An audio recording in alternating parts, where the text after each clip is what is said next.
तो NDTV special में बात करेंगे जैसलमेर की, क्योंकि जैसलमेर सिर्फ पर्यटकों ही नहीं बल्कि कलाकारों की भी पहली पसंद है।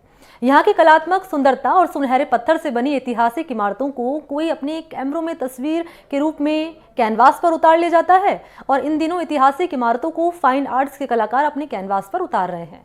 गलियों में कलर लिए एक कोने में बैठे ये कलाकार खूबसूरत चित्र बना रहे हैं। आते जाते लोग भी एक बार देखते हैं तो ठहर जाते हैं और इनकी कला की सराहना करते हैं। सोनार किला हो, पटवा हवेली हो, बड़ा बाग हो, गड़ीसर लेक हो, इन तमाम सभी इमारतों को अपने कैनवास पर उतारकर कलाकार जैसलमेर को दुनिया के सबसे बेहतरीन सिटी में से एक मानते हैं। चित्रसूर आर्ट अकादमी महाराष्ट्र के फाउंडर विक्रांत शितोले अपने 45 स्टूडेंट और फाइन आर्ट्स के कलाकारों के साथ आए हुए हैं। इन कलाकारों में 17 राज्यों के कलाकार शामिल हैं। इस ग्रुप के कुछ कलाकारों से मेरे सहयोगी श्रीकांत व्यास ने खास बातचीत की है। क्या उन्होंने कहा है, जरा वो सुनिए।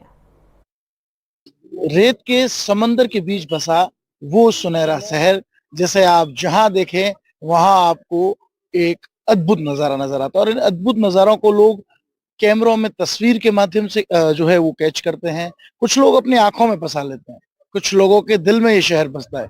लेकिन कुछ लोग ऐसे हैं जो इन्हें कैनवास पर उतार देते हैं और ऐसा लगता है कि कैनवास पर हकीकत शहर ही है, ना कि कोई पेंटिंग। मेरे साथ कुछ कलाकार हैं, मैं आपको उनसे रूबरू करवाऊंगा। ये वो शख्सियत है जो लोग जैसलमेर में हैं और लगातार जैसलमेर के बारे में लोगों तक बिना बोले पहुंचा रहे हैं। सर, कुछ पेंटिंग्स थी आपकी, पहले मैं वो दिखाना चाहूंगा। देखिए, ये जो पेंटिंग है, पहले मैं इसे नजदीक से कुछ चंद सेकंड्स के लिए आपके सामने लाया हूँ, फिर दिखाऊंगा कि ये पेंटिंग जहां बनी है हम वहीं अभी खड़े हैं, वहां का भी जो मनोरम दृश्य है वो भी दिखाऊंगा। लेकिन उसके साथ साथ इन लोगों से बात भी करूंगा।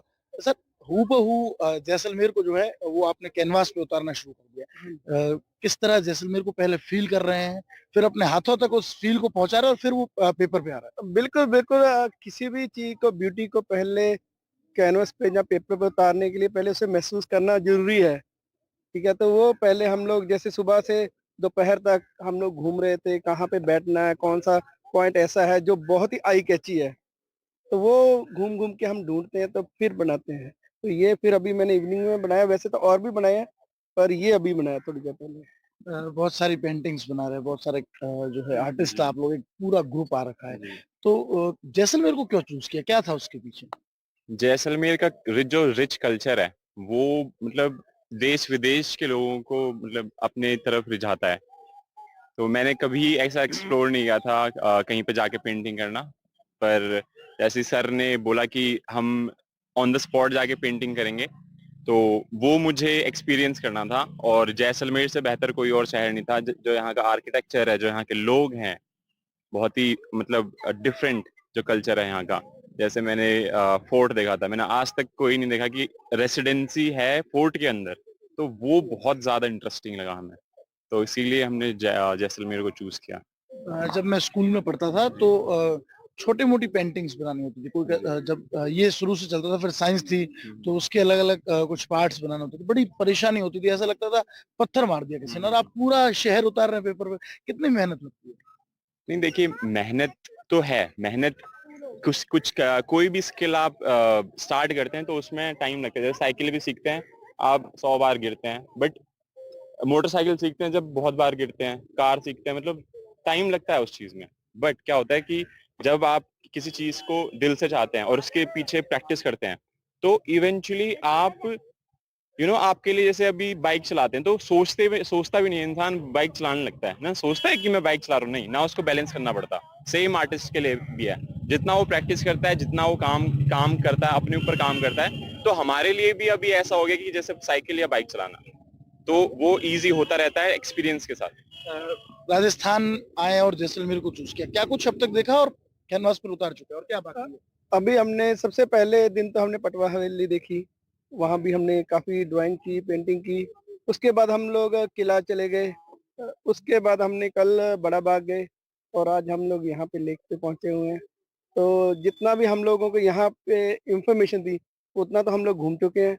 अब आप लोग बताएँगे तो और भी घूमेंगे। अ, एक और सवाल लेना चाहूंगा। जैसे पेंटिंग बना रहे हैं, काफी लोग आ रहे हैं, लोग इसके बारे में जानना चाह रहे हैं, तो लोग कितना अवेयर हो रहे हैं आर्टिस्ट को लेकर और इनके आर्ट को लेकर? ये बहुत ही अच्छा सवाल है कि हमारा जो पर्पज़ है ना प्लेन एयर करने का, ये यही है कि तो पीजीआई बड़ी फेमस है वहाँ पे।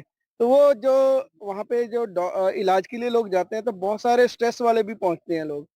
तो डॉक्टर्स उनको रिकमेंड करते हैं कि आप कोई भी कला जो आपके अंदर पैशन था उसको कंटिन्यू करिए ताकि आप उस बीमारी से बाहर आ सकें।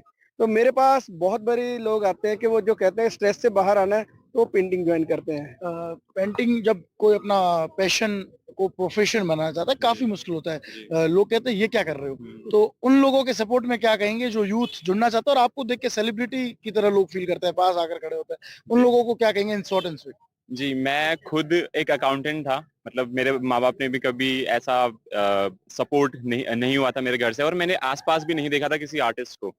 तो जब मैंने स्टार्ट किया ये, तो मेरे लिए भी बहुत मुश्किल था आर्ट आर्ट फील्ड में आना, ठीक है? तो अब यंग आर्टिस्ट को मैं ये कहना चाहता हूँ कि अपने पैशन को कभी नहीं छोड़ना चाहिए, है ना? क्योंकि मैं भी अकाउंटेंट रह चुका हूँ और मैं 4-5 साल मैंने काम किया, बट काम में एक सैटिस्फैक्शन नहीं थी। तो सैटिस्फैक्शन के लिए मैं ऑफिस से काम करके आता था और रात में अपना आर्ट वर्क करता था।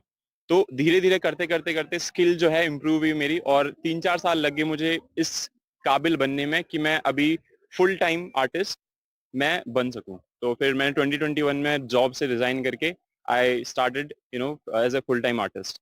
कहीं न कहीं आर्ट जो है वो कई बीमारियों का एक जो है सीधा-साधा इलाज है और आज की दुनिया में जितना स्ट्रेस है उससे आपको अगर स्ट्रेस फ्री रहना है, तो आप किसी न किसी आर्ट को पकड़ लीजिए।